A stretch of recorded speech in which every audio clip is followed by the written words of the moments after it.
Año 36. En la ciudad de Jerusalén, los líderes judíos hacen todo lo posible por aplastar al poderoso nuevo culto, el culto de Cristo. 3 años después de la crucifixión de Jesús, solo viven unos pocos de sus seguidores. Si pueden matarlos a todos, su religión morirá con ellos. Un maestro judío conservador dirige la persecución. Su nombre es Saúl, y se encarga de supervisar personalmente la lapidación de uno de los líderes cristianos. Con el tiempo, este hombre se convertiría en uno de los principales mensajeros de Jesús. Sus escritos suponen más de la mitad del Nuevo Testamento. Muchos piensan que sin él no existiría el cristianismo. Saúl se convirtió en Pablo y cambió nuestro mundo. Ahora nuestros investigadores quieren descubrir el mundo en que vivió él. La historia comienza en el suroeste de Turquía, en Tarso, su ciudad natal.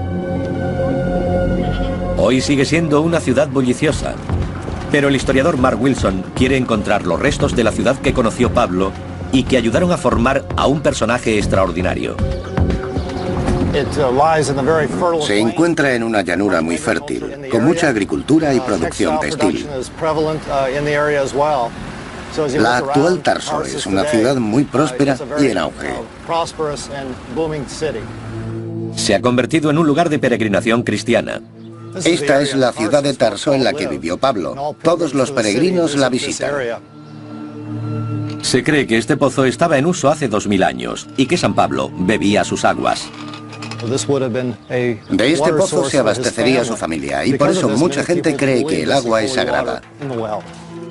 En los escritos de Pablo hay muy pocas referencias a su ciudad natal, pero otras fuentes revelan un dato impactante y significativo. Hubo un tiempo en que Tarso se alzaba a orillas del Mediterráneo. Desde entonces el mar ha retrocedido varios kilómetros, pero este fue una vez un puerto importante. En el siglo I era una urbe muy bulliciosa, una importante encrucijada y también una célebre ciudad universitaria, la Atenas de Oriente. A poca distancia del pozo de Pablo, surgen pruebas que nos dan nuevas pistas de cómo era la vida en aquella época. Unas obras recientes fueron detenidas cuando los trabajadores encontraron antiguas ruinas enterradas bajo el centro de la ciudad. Examinando el yacimiento, los arqueólogos se dieron cuenta de que se trataba de una hilera de almacenes, un antiguo centro comercial que se remonta al siglo I, la época de Pablo. El corte de la excavación muestra una capa tras otra de objetos. Sucesivas generaciones vivieron aquí. Pero es el descubrimiento de una calle en el fondo de la excavación lo que aporta la mayor pista. Es una vía pavimentada y totalmente recta. Solo una civilización construía así, la romana. El arqueólogo local Nadir Durgun señala otras pruebas de la ocupación romana. Se pueden ver canales de piedras blancas a ambos lados de la calle. Impresionante. Y son visibles las huellas de ruedas en la calzada, las rodadas de carretas y todo tipo de carruajes. Como puerto, Tarso era rica. Eso la convertía en objetivo para los romanos, que la ocuparon durante décadas antes del nacimiento de Pablo. La presencia romana probablemente tuvo una gran influencia en su educación. Esta calle es impresionante porque el joven Pablo probablemente jugó en ella cuando era niño en esta ciudad. Las investigaciones arqueológicas nos permiten recrear el aspecto de la antigua Tarso. Esto era un concurrido centro comercial. Pablo pudo entrar en contacto con gente de diferentes naciones y creencias. Puede que Pablo bajara hasta aquí y comprara verduras o comerciara con productos. Su familia, que se dedicaba a curtir cuero y confeccionar tiendas, probablemente trabajaba en esta zona central de la ciudad. Según la tradición, sus familiares eran artesanos y comerciantes. Con toda seguridad contaban con los medios necesarios para darle una formación privilegiada. Fue educado en la estricta fe judía y recibió el nombre de Saulo. Pero también era ciudadano romano, algo que sería muy ventajoso a lo largo de su vida. Aprendió griego, la antigua lengua internacional de la diplomacia, y se convirtió en miembro de la élite judía ilustrada. Su primer viaje fue a Jerusalén, algo que formaba parte de su educación. Y allí tuvo su primer encuentro con los seguidores de Jesús. un joven y revolucionario predicador cuyo apoyo popular lo convirtió en una gran amenaza para las autoridades. Para Saulo, Jesús era el enemigo. Era tan ferviente que se implicó en la persecución de este nuevo culto a Jesús, como el Mesías. No existen pruebas de que Saulo conociera a Jesús, pero sabemos que consideraba blasfemas sus enseñanzas y tras la crucifixión dedicó su vida a perseguir a sus seguidores. Básicamente era un grupo incipiente que se formaba en las diferentes ciudades de Palestina, y Pablo creía que si conseguía matar a los líderes de esas comunidades erradicaría la nueva religión. Este escenario conservador, tradicional y violentamente anticristiano es el que hace de la conversión de Pablo algo sorprendente. El Nuevo Testamento dice que persiguió a un grupo de seguidores de Jesús que habían huido hacia la ciudad de Damasco. En el camino, una cegadora luz lo detuvo. Se dice que se le apareció Jesús y Saulo se arrepintió, convirtiéndose desde ese momento en un mensajero del Evangelio. Su conversión radical en el camino de Damasco fue el comienzo de su propio viaje espiritual. Aquí el perseguidor se convierte en un ferviente seguidor de Jesús. Continuó hasta Damasco, donde fue bautizado con el nombre de Pablo y comenzó su misión. Inició un viaje que duraría el resto de su vida y recorrió unos 30.000 kilómetros. Algo que le facilitó la extensa red de calzadas romanas. Estamos recorriendo un tramo de la vía romana, a unos 15 kilómetros al norte de Tarso. Esto nos da una idea de lo que experimentaba Pablo cuando viajaba por estos caminos a lo largo de la región oriental del Mediterráneo. Las calzadas eran construidas por el ejército romano para poder recorrer grandes distancias en el menor tiempo posible. Sin ellas, el gobierno de su vasto y floreciente imperio habría sido imposible. La impresionante conservación de esta calzada romana nos muestra lo bien que fueron construidas. Lo que vemos aquí es el pavimento de piedra que cubría la superficie, además de los bordillos originales. Los romanos construyen las calzadas siguiendo una estricta fórmula. Primero se rebaja el terreno, luego se rellena con piedras y arena para hacer una base sólida. Se cubre con capas de piedras más pequeñas y tierra. Encima se colocan las losas, a menudo de basalto. El centro está elevado para que el agua de lluvia corra por los lados. Pablo comienza su misión en Antioquía, la capital de Siria. Sus seguidores en aquella ciudad son los primeros en llamarse cristianos. Y continúa su viaje por las principales ciudades de la región, buscando los lugares en los que las viejas religiones son más poderosas. Predica su mensaje a la sombra del templo de Artemisa, una de las maravillas del mundo antiguo, y el templo pagano más grande del planeta.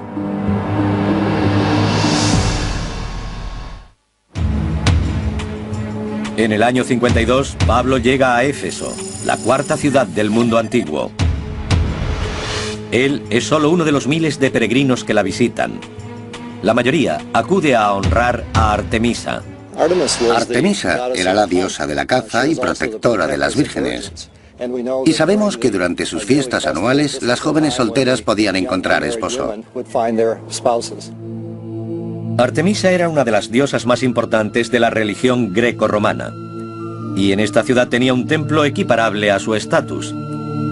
El templo de Artemisa era muy conocido y su imagen se grababa en las monedas que circulaban por la región. Era una de las 7 maravillas del mundo antiguo y en la época de Pablo el mayor de todos los templos. Como imán para los peregrinos paganos, tuvo un papel principal en el plan de Pablo. Éfeso se convirtió en una base maravillosa para él, porque utilizó el templo de Artemisa en beneficio propio. Mucha gente acudía a la ciudad para participar en las festividades, por lo que tenían más público al que predicar el Evangelio. Nuestros investigadores reconstruirán el templo de Artemisa tal como lo veía Pablo. Las pruebas sugieren que la gente de Éfeso utilizó unas técnicas de construcción revolucionarias. Pero todo lo que queda hoy son unos cuantos bloques de mármol recuperados de 6 metros de cieno. Levantar este templo supuso una tarea monumental. No solo había que construirlo, sino averiguar cómo. Nunca habían hecho algo parecido. En su deseo de honrar a la diosa, los constructores del templo se impusieron una tarea retadora. Tomaron la decisión de hacerlo por entero de mármol, y la cantera más cercana se encontraba a unos 13 kilómetros. Los bloques tenían que ser transportados hasta la obra. El arqueólogo Julian Bennett intenta descubrir cómo se hizo. Cuadrillas de hombres trabajaban con martillos y cinceles para crear una estrecha depresión de unos 15 centímetros de ancho. Aún puede verse aquí.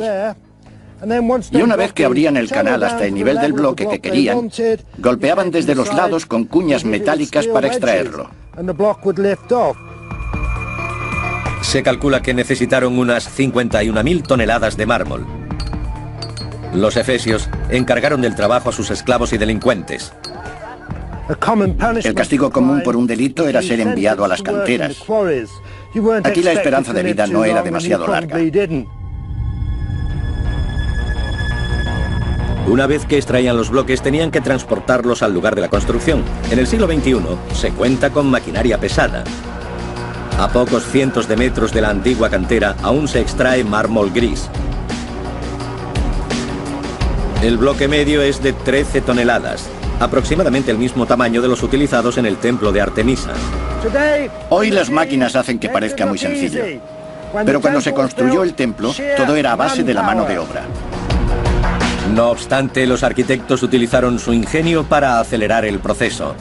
Idearon un método que les permitía trasladar las piedras de un modo más efectivo que el de los egipcios.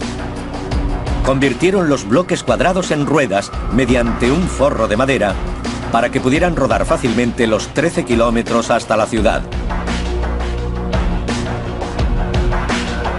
Resuelta la cuestión de los materiales, se dispusieron a construir uno de los templos más grandes del mundo. En su apogeo atraería a más peregrinos que el templo judío de Jerusalén. Actualmente el lugar en el que se alzaba es una marisma. Cuesta imaginar por qué se erigió un templo tan grande en este lugar, un terreno que ningún constructor moderno querría.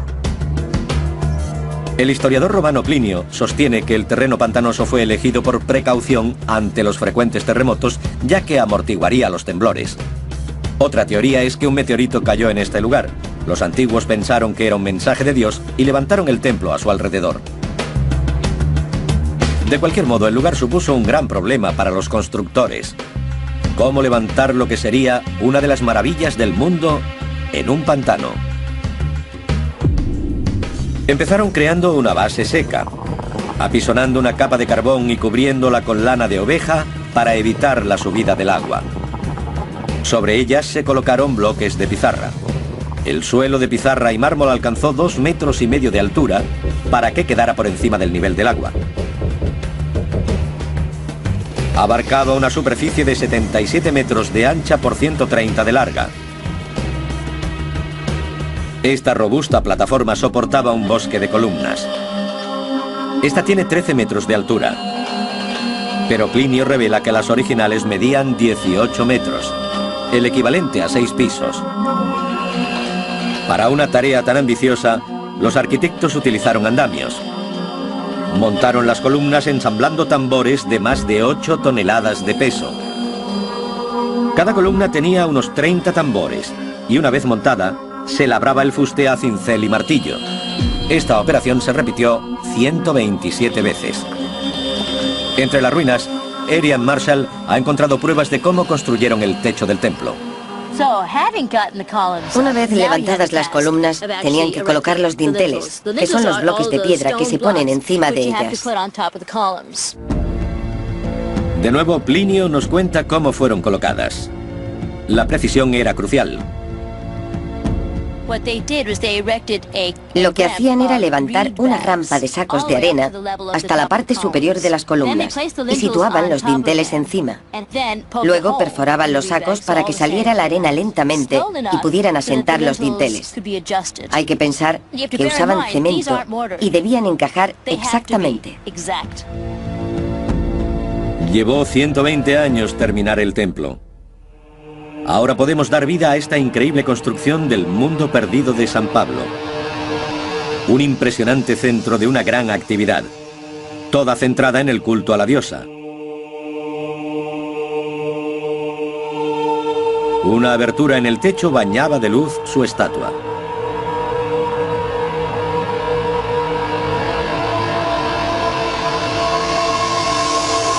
Pero el culto a Artemisa no era la única religión de la ciudad. Los romanos creían en muchos dioses y toleraban las creencias tradicionales de los pueblos que conquistaban. Así que al principio Pablo y su nueva religión fueron bien recibidos. A pocos kilómetros del templo, en el centro de la ciudad, Pablo descubrió algo que le permitiría transmitir su mensaje a una audiencia de un tamaño sin precedentes. Penetramos en uno de los edificios más espectaculares de Éfeso. 25.000 personas acudían a este lugar para juegos y manifestaciones. San Pablo estuvo aquí.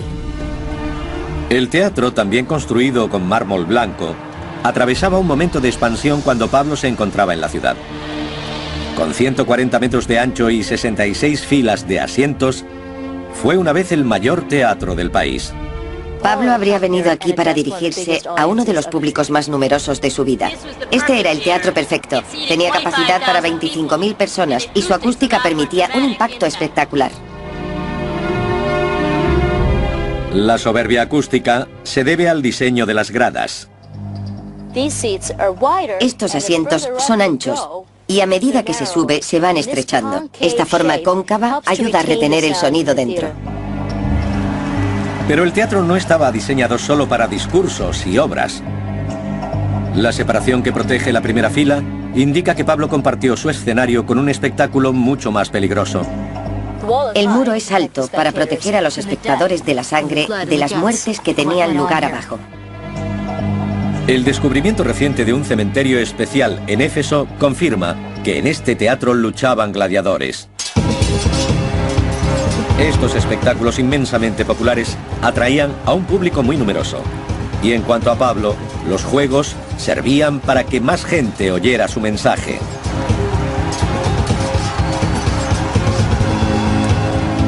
Lo que diferenciaba a San Pablo de otros discípulos de Jesús es que no solo se dirigía a los judíos.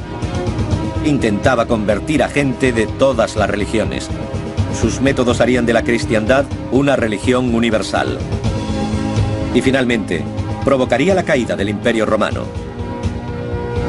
Aún así, fue la pericia de la ingeniería romana la que proporcionó a Pablo la oportunidad que necesitaba.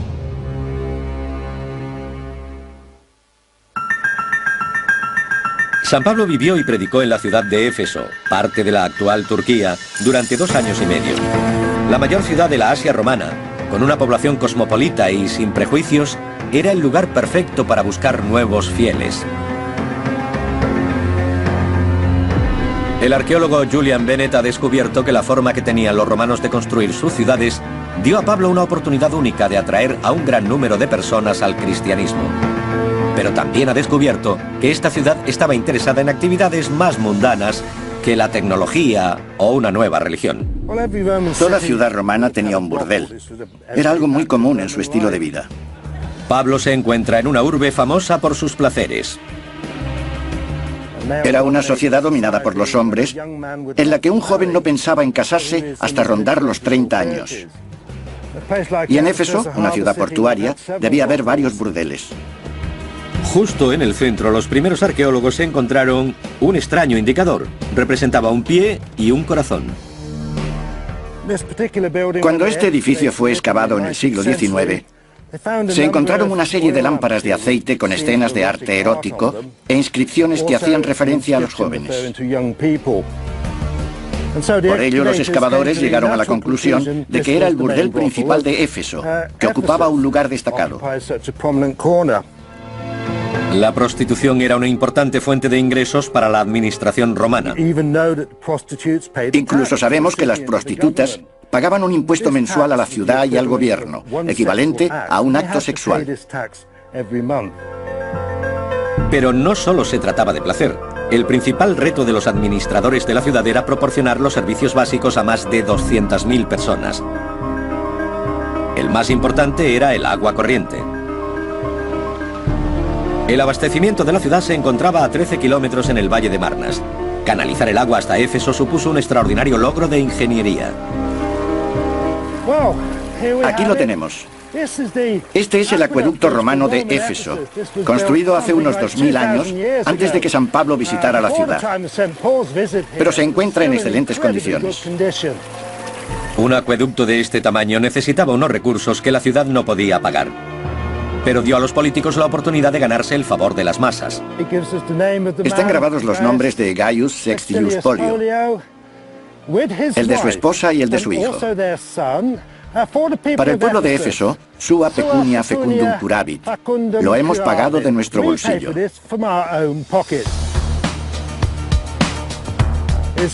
Es una buena forma de hacer que la gente de Éfeso recuerde quién eres.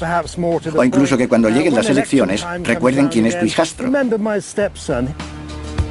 Cualquiera que fuese el motivo, las personas que pagaron proyectos como este hicieron un gran servicio a la ciudad. El acueducto de Polio llevaba el agua hasta Éfeso, donde entraba en una gran cisterna. Este es el tipo de cosas que buscamos cuando seguimos un acueducto. Están repletas de carbonato cálcico. Es calcio disuelto en el agua que bajaba, procedente de las colinas de piedra caliza, y entraba en la ciudad por esta construcción. Aquí se ha desprendido una parte, y si consigo levantar esto, veremos a un lado un reborde y al otro un hueco.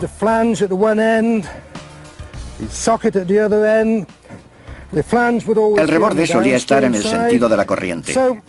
Un ejemplo de la tecnología romana. Una red de tuberías como esta bajaba por la colina. Había cerca de 400 litros de agua para cada habitante, cantidad similar a la de la mayoría de las ciudades modernas. Pablo y muchos otros ciudadanos recogían el agua en fuentes públicas, pero algunos edificios tenían abastecimiento directo. Uno de ellos era los baños. Los baños romanos eran el centro neurálgico de la vida social de la ciudad. Aquí los efesios discutían sobre política, filosofía y las ideas religiosas de Pablo. Así se extendió el cristianismo y fue en lugares como este donde el mensaje de Pablo empezó a llegar al gran público. Las casas de baño eran lugares equipados por lo que entonces se consideraba alta tecnología, incluyendo un sistema de calefacción bajo el suelo llamado hipocausto. Tenemos mucha suerte porque en este lugar existe un tramo muy bien conservado del típico sistema de hipocausto. Aquí podemos ver los pilares que soportan el suelo principal. Una gruesa capa rosada de yeso romano, conocido como opus ignatum, que mantenía el calor. Sobre ella aún se conservan las losas de mármol del suelo. El aire caliente circulaba por una cámara bajo el suelo, extendiéndose por las paredes para caldear las habitaciones. El agua caliente llegaba a los baños, y la sucia servía para arrastrar los residuos de otros edificios. Justo al lado se encuentra una de las instalaciones más importantes de toda gran ciudad romana. Efectivamente, una estupenda letrina pública. Asientos de mármol, agradables y frescos para el verano. Puede que no tanto en invierno. Uno se sentaba aquí, junto a otra persona, y hablaba del tiempo, los juegos de gladiadores y la vida diaria. Enfrente hay una especie de abrevadero, ya que los romanos no utilizaban papel higiénico. Cada persona tenía una esponja personal clavada en un palo, que mojaba en el agua y se limpiaba así. Nuestras pruebas proceden de una fuente inusual. Nos cuentan que un gladiador, en vez de enfrentarse a su oponente, decidió suicidarse. Así que se dirigió a la letrina, agarró una esponja y se la metió en la garganta hasta asfixiarse. Por eso conocemos el uso de las esponjas. Mientras que Pablo habría utilizado estos servicios públicos, las clases altas se permitían tenerlos en casa. Actualmente los restos de estas lujosas mansiones están protegidos en entornos de clima controlado. Probablemente, San Pablo vio cómo eran construidas y amuebladas con mármoles exóticos traídos de todos los rincones del imperio para demostrar la riqueza de sus propietarios. Cada casa tenía un baño privado abastecido constantemente por el caudal del acueducto. Esta es una letrina privada de gran calidad. Sabemos que al menos en Roma, y suponemos que en Éfeso, tenían tuberías de diferente calibre y calculaban los impuestos a pagar según él. Así que tener un retrete privado como este era un símbolo de estatus. Las casas más ricas de la ciudad incluso podían permitirse una forma primitiva de aire acondicionado, paredes de agua. El agua era necesaria para sobrevivir, para lavarse, para cocinar, pero también ayudaba a mantener el aire fresco. Así que debía ser un verdadero placer contar con este sistema, sobre todo en verano. La clase alta efesia disfrutaba de una gran calidad de vida, y de repente Pablo amenazaba con perturbarla. No solo minaba sus creencias paganas, sino que con ello dañaba el comercio más importante de la ciudad. La religión era el gran negocio de Éfeso. Su mercado abastecía a los peregrinos que llegaban al templo. Estatuillas de plata de la diosa Artemisa se vendían como amuleto y reportaban grandes ingresos. Pero la llegada del cristianismo implicaba que mucha gente le diera la espalda a Éfeso. 25.000 personas se reunieron en el gran teatro para escuchar a un orfebre llamado Demetrius. Este proclamó que Pablo no solo estaba insultando a su diosa, sino que también amenazaba su principal fuente de ingresos. Levantó a las masas hasta el punto de provocar una revuelta anticristiana. Según la tradición, Pablo fue encarcelado para apaciguar a la gente. Se piensa que fue allí donde escribió algunas de las cartas integradas en el Nuevo Testamento. Tras su liberación se le ordenó abandonar la ciudad. Pero esta nueva religión ya había echado raíces. Éfeso se convertía al cristianismo. Y el orfebre Demetrius tenía razón. La ciudad decaía junto con el culto a Artemisa. Fue el comienzo de una larga y lenta caída que llevó al templo a la ruina. Pablo siguió su viaje. Su mensaje tendría un efecto igual de poderoso en todas partes. Alcanzaría los rincones más remotos del Imperio Romano, transformando cada comunidad que visitaba. A continuación, investigaremos la sociedad religiosa que surgió al paso de San Pablo. En la extraña tierra de la Capadocia, un misterioso grupo de cristianos buscaría la seguridad construyendo un mundo secreto subterráneo. Hace 15 millones de años, una serie de erupciones volcánicas en la zona mediterránea levantaron inmensas nubes de ceniza que cubrieron la tierra capa tras capa. Con el tiempo crearon un lugar extraño y espiritual. Actualmente recibe el nombre de Capadocia. Algunos especialistas creen que San Pablo llegó aquí para predicar su nueva religión. Nuestros investigadores intentan comprender el papel que este extraño paisaje desempeñó en el nacimiento del cristianismo. Y la mejor forma de ver los restos que quedan es desde el aire. Comprende casi 40.000 kilómetros cuadrados. Y está salpicada de conos esculpidos, pirámides y obeliscos. La ceniza tiene un espesor de 91 metros. Cada una de sus capas tiene una consistencia diferente, lo que significa que la erosión del viento y la lluvia han creado un terreno impresionante e irregular. Los primeros exploradores pensaban que las formas debieron ser talladas por una antigua raza. Los edificios presentan la habilidad y la destreza de un pueblo muy sofisticado. Su trabajo aún puede verse y sigue impresionando. Vemos algunos escalones tallados en la roca que llevan a una habitación. Es un lugar increíblemente precioso, muy hermoso. La palabra Capadocia deriva del vocablo persa que significa tierra de hermosos caballos. Sus naturales eran famosos por suministrar valiosos animales al ejército romano. De vuelta a tierra, Verónica Calas elige la mejor forma de transporte local y se dirige al valle de Hilara, un cañón abierto en la ceniza. Encuentra una extraordinaria concentración de antiguas iglesias excavadas en la superficie rocosa. Solo en este valle de 16 kilómetros hay más de 100.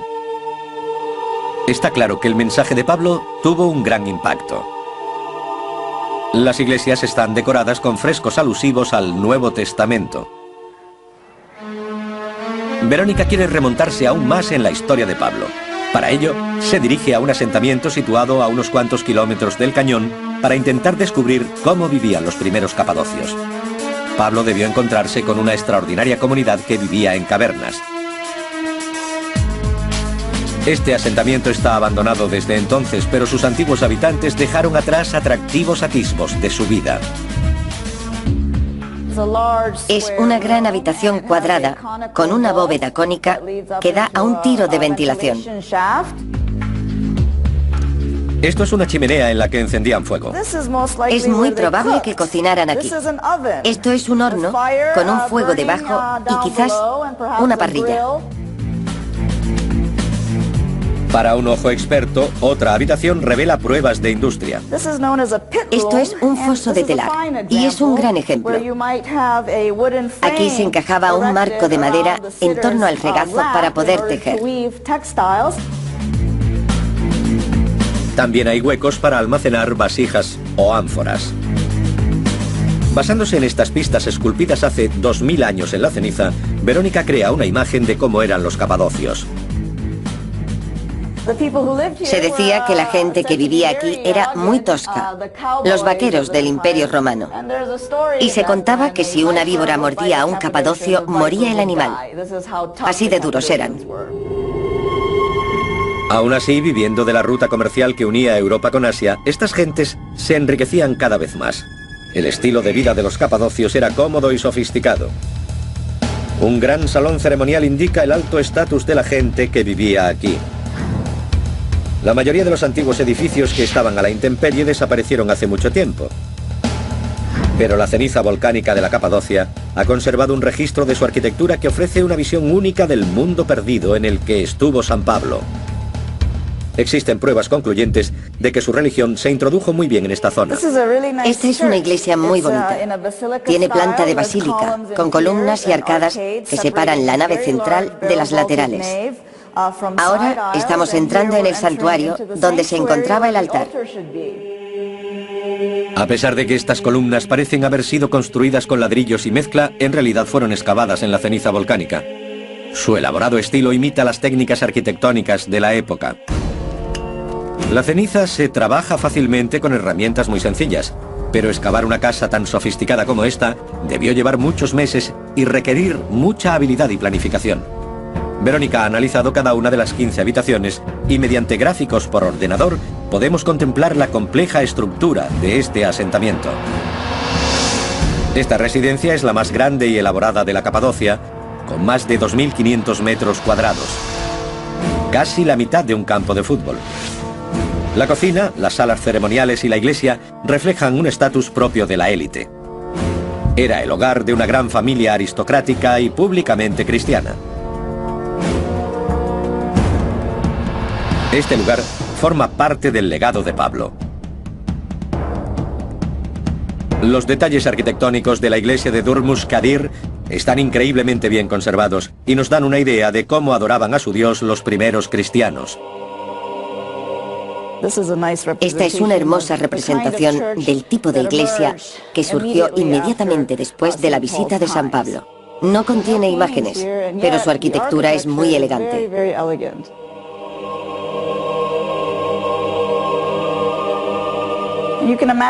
Es fácil imaginar lo increíble que tuvo que ser este lugar entre los siglos IV y VI. Esto se conoce como ambón. Se trata de un púlpito, una característica muy importante de las primeras iglesias cristianas. Esto es lo más cercano que tenemos a la época de San Pablo. Al parecer, la gente rezaba con los brazos abiertos mirando al cielo, no recogidos sobre sí mismos. La congregación se reunía en torno al ambón, en la nave de cara al altar, situado en el ábside central. A derecha e izquierda había naves laterales. En una de ellas se encontraba la pila bautismal. Detrás estaba la puerta de entrada a la iglesia, el nártex. Actualmente está llena de tumbas vacías. Pero no siempre fue fácil para los capadocios aferrarse a su fe cristiana. Cuanto más crecía la iglesia, más amenazadora era considerada por Roma. Por ello pasó a la clandestinidad. A continuación revelamos el extraordinario mundo subterráneo creado por los capadocios para dar cobijo y seguridad a decenas de miles de personas.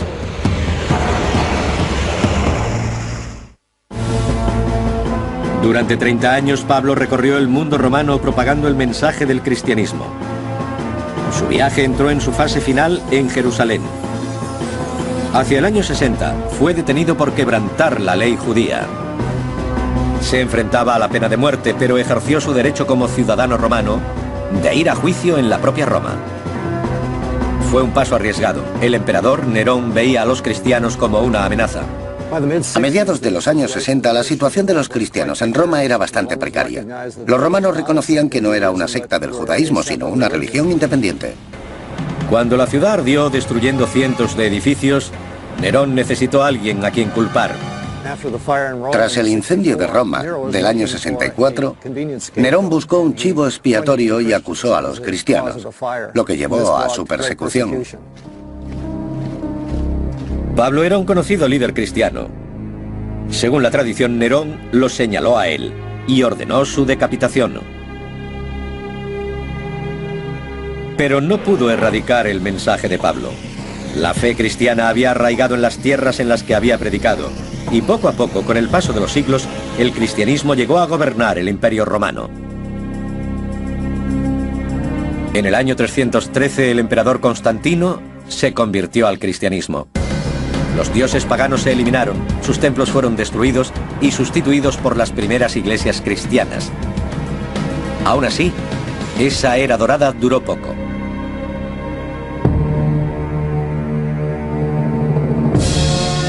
El destino del imperio y el de la iglesia estaban unidos. El cristianismo prosperó mientras Roma permaneció fuerte. Pero cuando ésta entró en declive, sus enemigos se convirtieron en enemigos de la iglesia.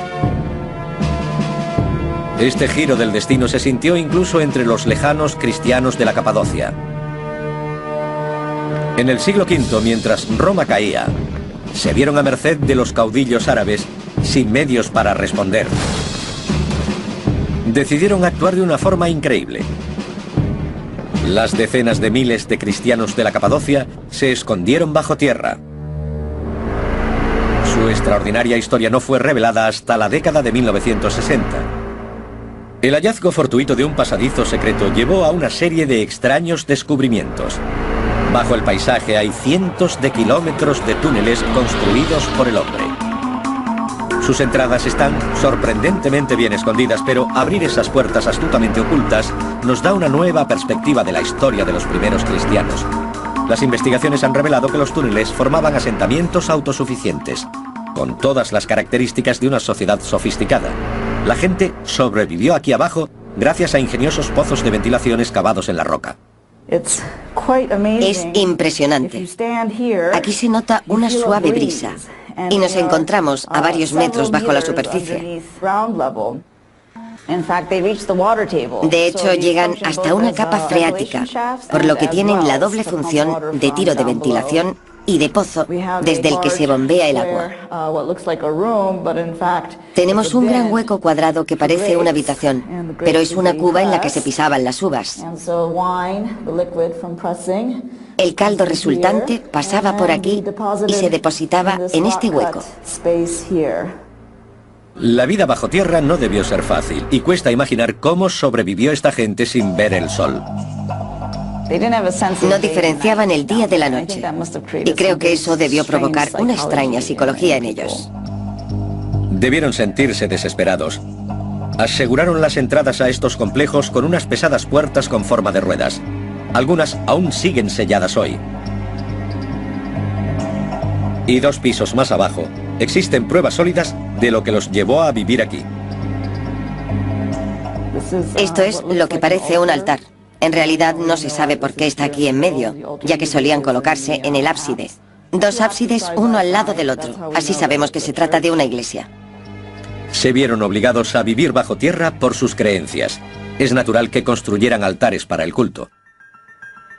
Se han descubierto 40 asentamientos como este. El más grande tiene 8 plantas subterráneas, adentrándose más de 80 metros en el suelo y con 32 kilómetros de túneles. Se cree que unas 20.000 personas se ocultaron solo en este complejo. Y aún quedan por encontrarse muchos más. La paz tardaría otros 5 siglos en regresar a esta región. Durante 300 años, los cristianos utilizaron estos túneles y pasaron muchas dificultades para conservar su fe. Esa fe era el legado de San Pablo. Muchos consideran a Pablo el fundador del cristianismo, pero el mensaje que proclamaba era el del propio Jesús. Escribió la mitad del Nuevo Testamento. Se le atribuyen 13 de sus libros. Fundó iglesias desde Antioquía hasta Roma, que posteriormente se convirtieron en la base del cristianismo.